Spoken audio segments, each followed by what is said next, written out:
going to be joined by young Jaden Wanzak on the front row.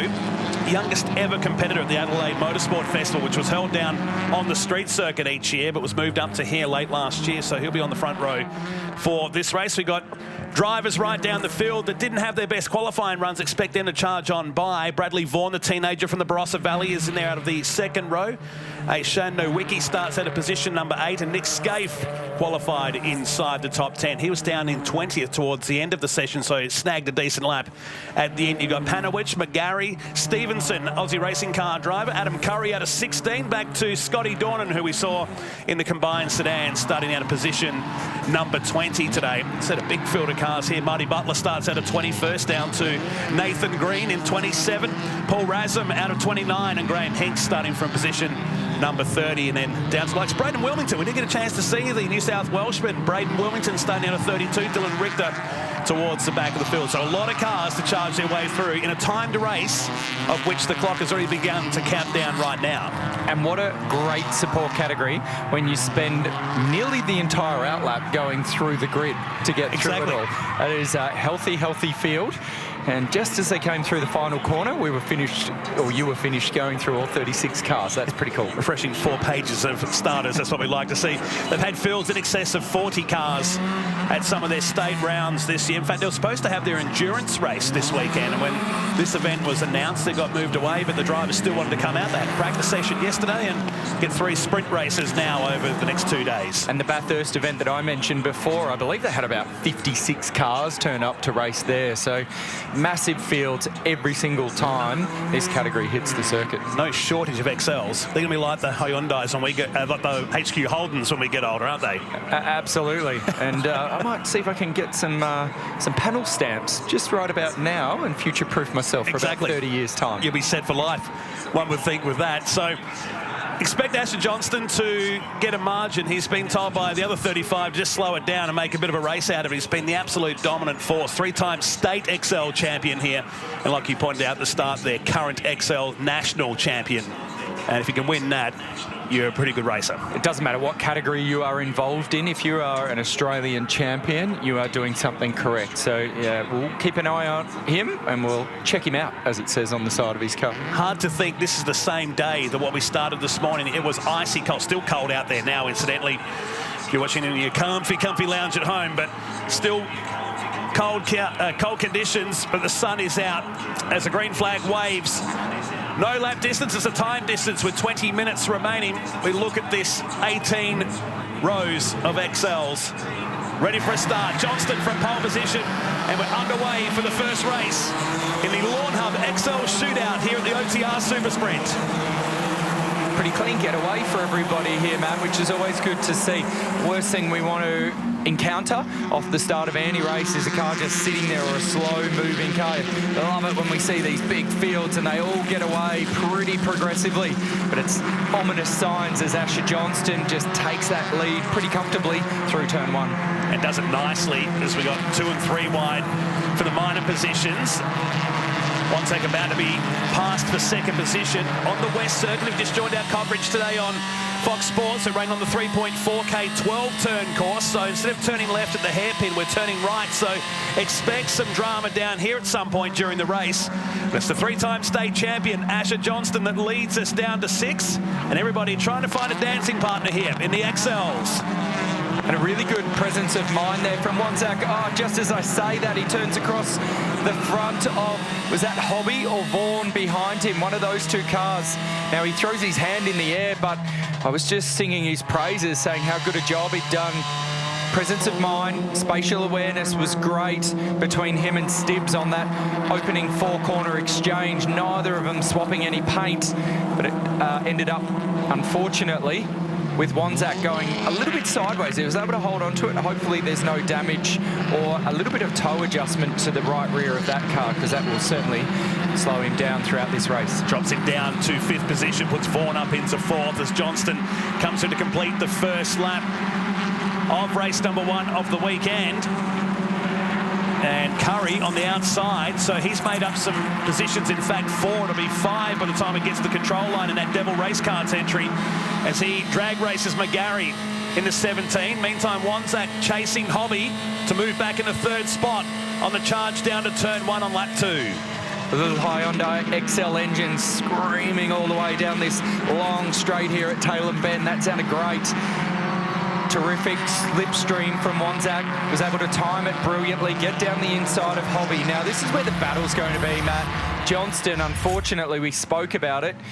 And even though everybody in the field requested him to make a race out of it, he'll be having absolutely no bar of that. This is on board now with Johnston. Pretty even start between him and Wanzak. I think Wanzak's start was actually a fraction better, albeit on the cleaner side of the circuit. The initial jump certainly was, Matt, but the second phase where you could hear Johnston going from first to second was slightly cleaner, and it was just enough that Johnston was able to get a half a car length gap. A little bit of axle tramp there. We're on board now with Wanzak. Good recovery. It was Vaughan, and the highway code being given to the boy from the Barossa in the sky blue Anguston Motors entry. So he drops back into 6th position. That's a great recovery from Wanzak, who's now on the charge to set the fastest lap. Early days of this one, though. How good was that steering wheel work and handwork from Wanzak there as the rear of the car just lurched to the left. He had to crack a whole heap of left-hand lock into it. Always turn into the slide, always turn into the slide, and he used everything available to him within the steering to be able to do that. And it meant that at the end of that whole little altercation, he was able to grab a gear and drive out of it. Doesn't matter if it's at the front, middle, or the back. The battles are intense in the XLs. We're looking down to the bottom of the top 20. Spinner in the background, and that's the 13 looping around and just keeping it out of the gravel. That's Greg Stute. He'll drop right to the tail of the field as one of the Wins cars makes the move, or not, into turn number 1. And did you notice the livery on the Stute car as well? It was a retro greens tough livery, so that looked pretty cool. I know you love a little fun fact, but he's owned that car since it came off the showroom floor. That is a cool fun fact. There wouldn't be too many of these cars going around where they're now racing what they bought from their local Hyundai dealer. How cool. So that's I do like a fun fact, particularly when they sit in that sort of genre. Well played. Andy's eyes a minute ago, they lit up. No, that can't be true. Well, eyes lighting up. I was thinking he's got good value for money, hasn't he? He's written that off. This is the replay of the replica Greens Tough Hyundai XL. This doesn't have the same ring, but he kept it out of the gravel. Another car also going off at the same time. Those guys dropping down outside the top 30, in fact 34th and 35th. But back in car with the man reigning in 3rd position and chasing Lee Stibbs just ahead.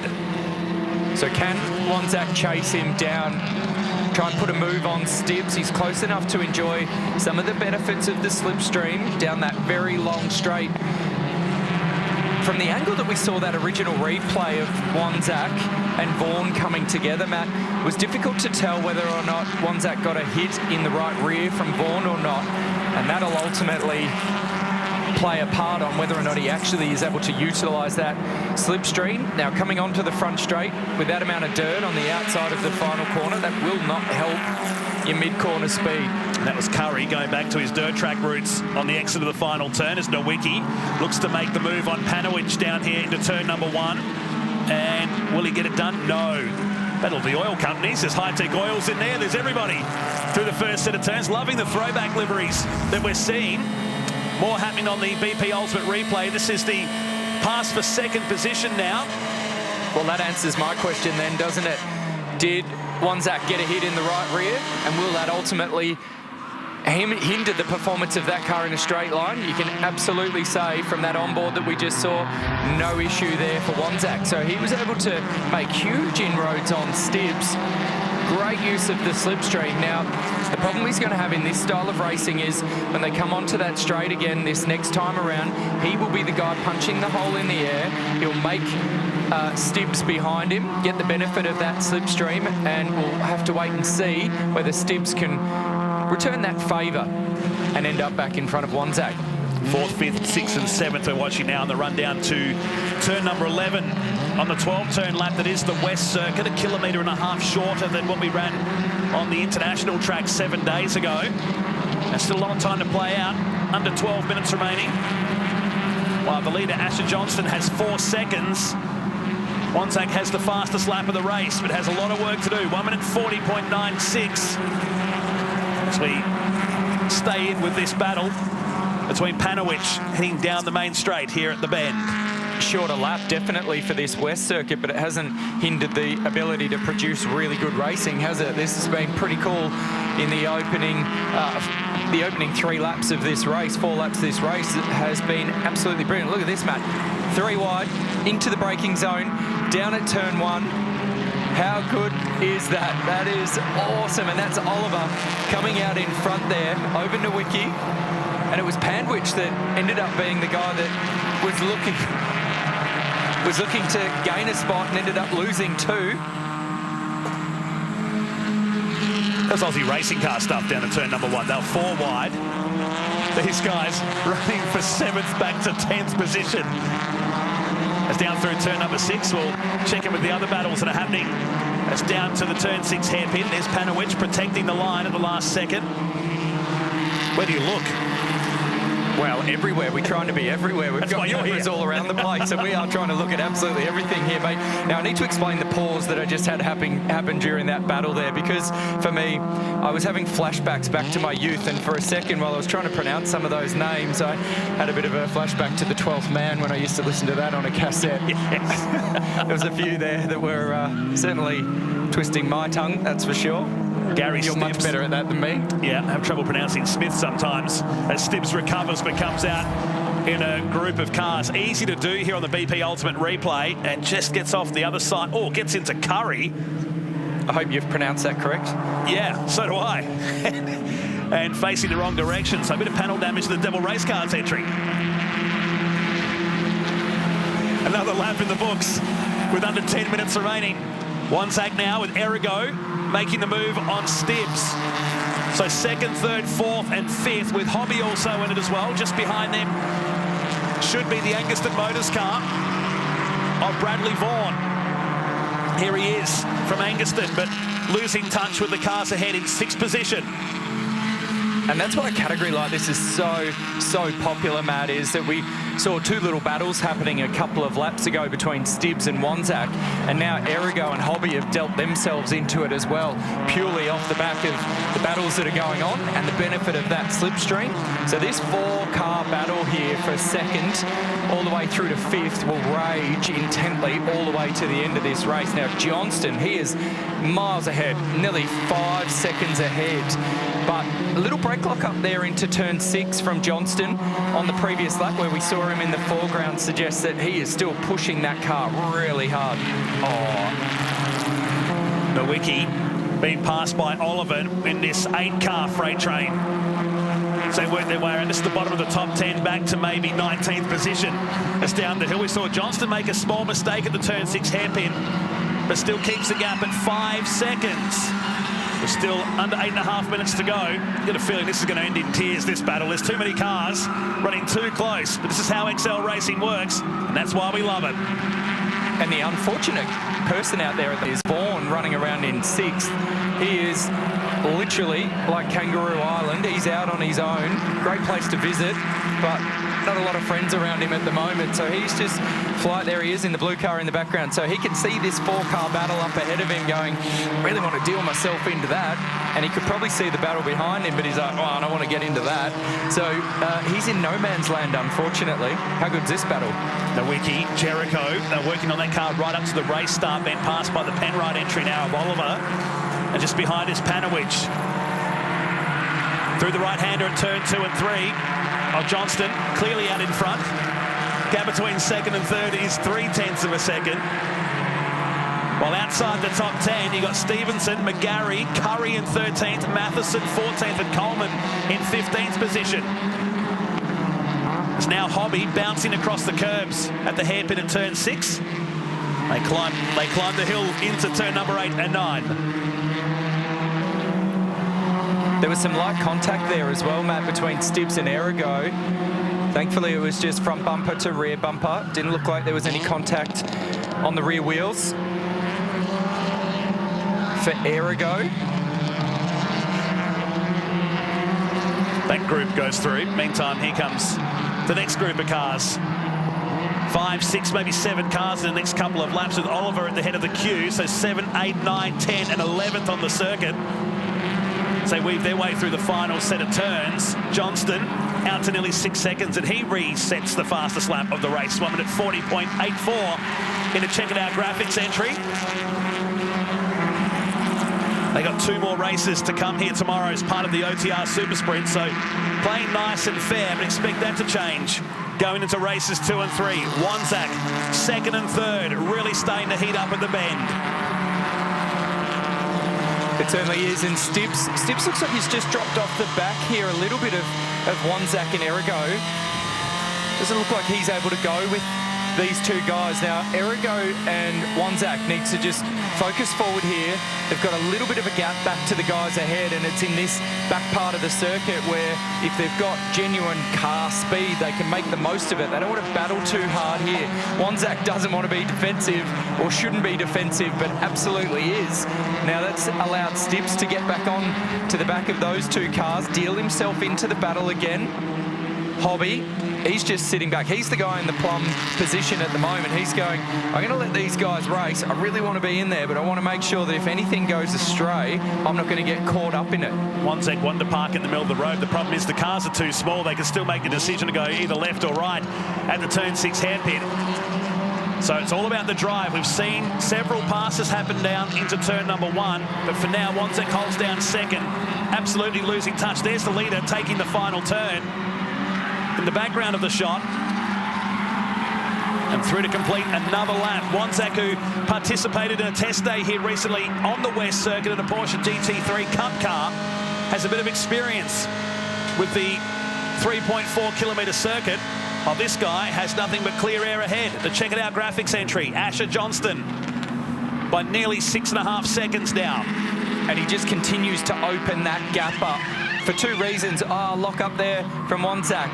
That's interesting. Left front lock up on the way into a right-hand corner doesn't happen all that often. So Wanzak will need to be careful. Errigo into the back of him forces the issue. Wanzak, though, looks a little bit wounded here, Matt. Now, these tyres are incredibly durable. So there was a small lock-up. It wasn't for too long a distance. So I don't think that's going to hurt Wanzak, but it just looked like it took him a little while just to reset there and gather his thoughts, get his car back into the position he wanted to be. And one thing it looked like it did do, it took away his ability to carry corner speed through turn 1, and it allowed Errigo just to force the issue. Boom, into the back of Wanzak's XL. And now pushing the 22, the XED clutch entry across the top of the hill here. The second of the XED cars. Here it is on the BP Ultimate replay. So making the move, this is Errigo saying, there you go, with a bump, and then gets the job done through the right-hander at turn 3. That's a very American style. Move him out the way and keep on running. And that's a really cool slow-mo shot. We can just see the impact from Errigo onto the rear of Wanzak, push the rear bumper up.